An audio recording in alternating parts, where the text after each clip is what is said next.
The new LPGA season is officially underway following the Pure Silk Bahamas LPGA Classic. And among the biggest storylines to watch out for in 2016 is the development of Canada's Brooke Henderson. The talented teenager rocketed to number 18 on the Rolex rankings after a spectacular 2015 and is now looking forward to her first full season on tour. It's an exciting year this year to be a full-time LPGA Tour member, a dream since I've had since a little girl, and being able to plan 33 weeks of golf this year is awesome.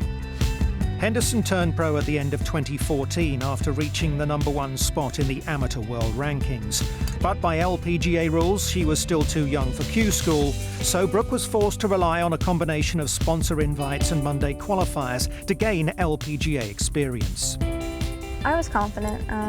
The year before as an amateur, I won quite a few events, and I was looking for that next step, looking to be better and to compete against the best in the world. And to do that, I needed to turn pro.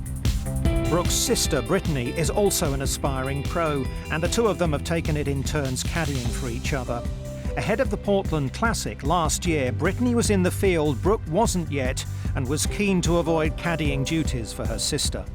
One of my big motivations for the Monday qualifier was if I didn't Monday qualify, I was going to have to caddy and carry the big bag for my sister, and I definitely did not want to do that. So sort of in the back of my mind, that was pushing me to be really good. And really good it was.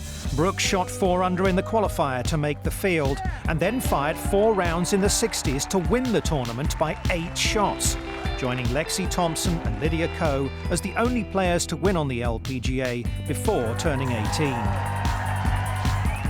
It was just an incredible week, and everything was going right, which doesn't happen very often in this crazy game of golf. And coming in on Sunday, I didn't really feel nerves until the 18th hole, which is also something that I wasn't really used to, but it was an incredible feeling, and I was able to come away with the win and make a lot of dreams come true. Brooke's early career path is strikingly similar to that of reigning Masters and US Open champion Jordan Spieth. The current world #1 also elected to turn pro with no status and backed his ability to make it onto the PGA Tour with invites and qualifiers. That plan has worked out pretty well so far. I think the whole world is watching Jordan right now and what he is doing, and I think everybody can learn something from him. I know I have been. Something like him is something that I want to be, and I think this year is a big year to try and do that. Not surprisingly, Brooke also draws inspiration from the current #1 on the Rolex rankings, Lydia Ko. The New Zealander has been rewriting the LPGA Tour record books over the last couple of years, and Henderson is hoping she can enjoy at least some of Lydia's success, although she realises that Ko has set a mighty high bar in the women's game.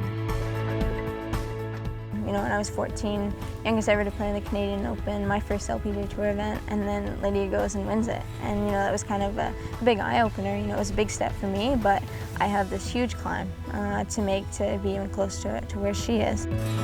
Climbing more than 200 spots on the Rolex rankings and becoming Canada's first LPGA winner in 14 years saw Brooke named as her country's Female Athlete of the Year. It also means she's headed to Rio as golf returns to the Olympics for the first time since 1904. We're actually defending champions from over 100 years ago, which is awesome, and I'm hoping that my partner and I, Elena Sharp, will go down to Rio and be able to defend. But to represent your country is really an honor. Such an amazing event with so many incredible athletes, and to think that I will be part of that is pretty cool.